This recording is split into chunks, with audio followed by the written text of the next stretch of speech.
The Battle of the Clearwater was a battle between the Nez Perce under Chief Joseph and the United States Army.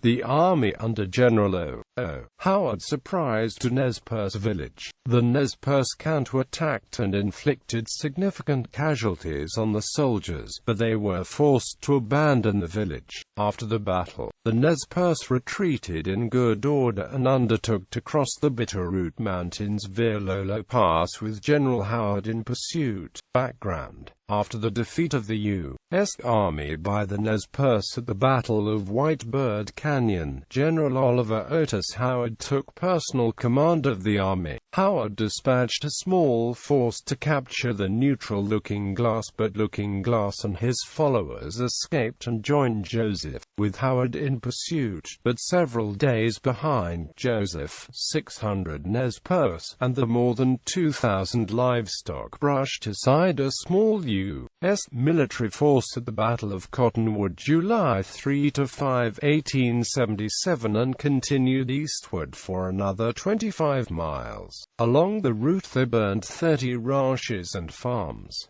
The proprietors had fled to nearby Mount Idaho. The ranches and farms were on the Nez Perce reservation and illegal in the view of the Nez Perce. They established a camp in the steep-walled valley of the South Fork of the Clearwater River north of the present-day town of Stites. There, on July 7, they were joined by Looking Glass and other Nez Perce, bringing the total strength up to about 800 persons and 200 fighting men. On July 8, a company of 75 civilian volunteers under Edward McConville found the Nez Perce camp and reported its location to General Howard. The Nez Perce discovered the volunteers the next morning and attacked them, forcing them to take refuge on a hilltop and exchanging long-distance fire with them. Out of water and the horses stolen by the Indians, the volunteers dubbed the hilltop Fort Misery.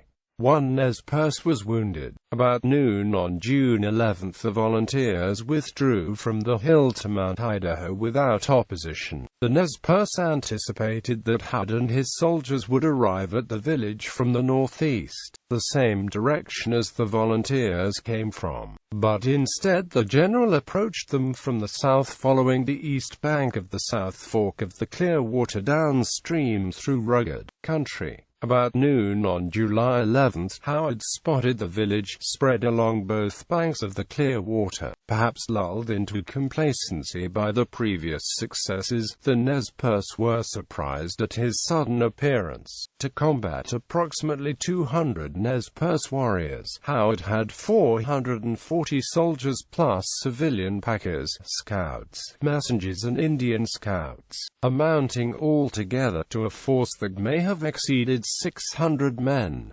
Among the Indian scouts were some Nez Perce. Many Nez Perce had not joined Joseph and remained friendly with the U.S. The battle. Howard opened the battle by firing howitzers and Gatling guns at the Nez Perce camp in the valley below from the ridge he occupied. These only served to announce the presence of the troops to the unsuspecting Indians and to send horsemen scampering over the hills in every direction, herding the stock together, which was afterward driven by old Indians, squaws and children into the hills in the rear. The old warrior O.O.Howard and 24 Nez Perce, including Yellow Wolf, rode to the top of the ridge to contest the advance of Howard. They built a stone fort and began firing at the soldiers, stalling Howard's cavalry. Soon, they were nearly surrounded and they retreated back to the village. O.O.Howard's delaying action gave other Nez Perce time to set up defensive positions around three sides of a prairie on a tableland about 1.5 miles wide and 2 miles long above the east side of the Clearwater River. About 100 Nez Perce opposed Howard as he advanced and took up positions on the prairie. "Although we outnumbered the Indians," said a correspondent, "we fought to a great disadvantage. The Redskins were in a fortified canyon, while our men were obliged to approach them along an open and treeless prairie. Quote, after extensive fighting all afternoon, the day ended in a stalemate with Indians and soldiers in the fortified lines. The soldiers spent the night hungry and thirsty. The Nez Perce in the battle line were supplied by women from the village in the rear. On the morning of July 12, Howard's entire force was facing the Nez Perce on the prairie. He drove the Nez Perce away from a spring and was able to provide water and food to his men. Howard prepared an attack on the Nez Perce left flank by Captain Marcus Miller and his battalion. Unexpectedly, a pack train of 120 mules bearing supplies for Howard appeared on the battlefield. Miller moved forward to protect the pack train and, taking advantage of his advanced position, he suddenly ordered a charge on the Nez Perce. The Nez Perce retreated and soon were in full flight as Howard's men advanced all along his lines and into the village near the river. The Nez Perce men crossed the Clearwater River with the women and children and as many of the possessions as they could gather. Howard declined to continue the pursuit of the Indians beyond the river. The battle was over. Aftermath. The day after the battle, General Howard pursued the Nez Perce about 12 miles northward to the village of Camilla, where he saw the Nez Perce crossing the Clearwater River. Howard rushed his forces forward, but was too late.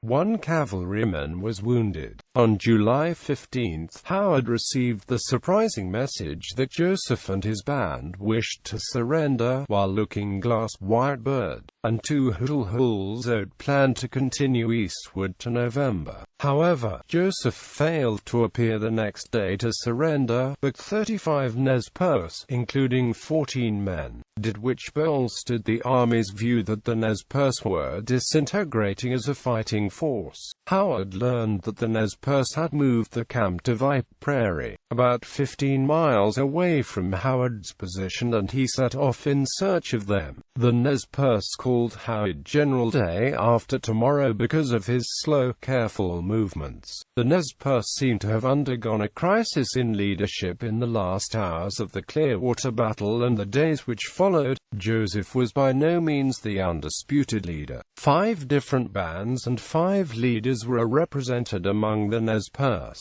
and each warrior reserved to himself his right to fight as he wished and when he wished. Joseph apparently argued against leaving Idaho and the traditional lands. However, White Bird, Looking Glass, and O.O.Howard prevailed, and the Nez Perce decided to follow the rugged Lolo Trail to Lolo Pass in Montana. Looking Glass had many friends in Montana and argued that once the Nez Perce would be safe, not understanding perhaps that Idaho and Montana were states in the same nation. An irony was that 72 years earlier the Nez Perce had greeted in friendship the half-starved Lewis and Clark expedition on Vipe Prairie. Clark, it was reputed, had a son with a Nez Perce wife, and that son, now an elderly man, was with Joseph. Hearing that the Nez Perce were leaving Vipe Prairie, Howard sent out a strong force from Camilla on July 17 to ascertain in which direction the Nez Perce were heading. Major Edwin C. Mason and Colonel Edward McConville, U.S. civilian volunteer, led the force of cavalry, civilian volunteers, and several Nez Perce scouts. Joseph's Nez Perce ambushed the scouts, killing 2 and wounding 1, and Mason turned back. But after having learned that the Nez Perce were traveling the Lolo Trail, the Nez Perce undertook one last raid in Idaho on July 18, stealing several hundred horses at Camilla. On July 16, the main body of the Nez Perce departed Vipe Prairie on the arduous Lolo Trail through 120 miles of uninhabited mountains. They were about 750 persons in all, 2,000 1,000 horses, and hundreds of dogs in a column several miles long. They reappeared on the Montana side of the Lolo Pass on July 25, having accomplished the difficult passage with relative ease. Soon, they would again meet up with the U.S. Army. Howard, with 700 men, set off after the Nez Perce on the Lolo Trail on July 30. He telegraphed hidden soldiers awaited the Nez Perce just over the Montana border at Fort Fizzle. Colonel John Gibbon would intercept the Nez Perce at the Battle of the Big Hole.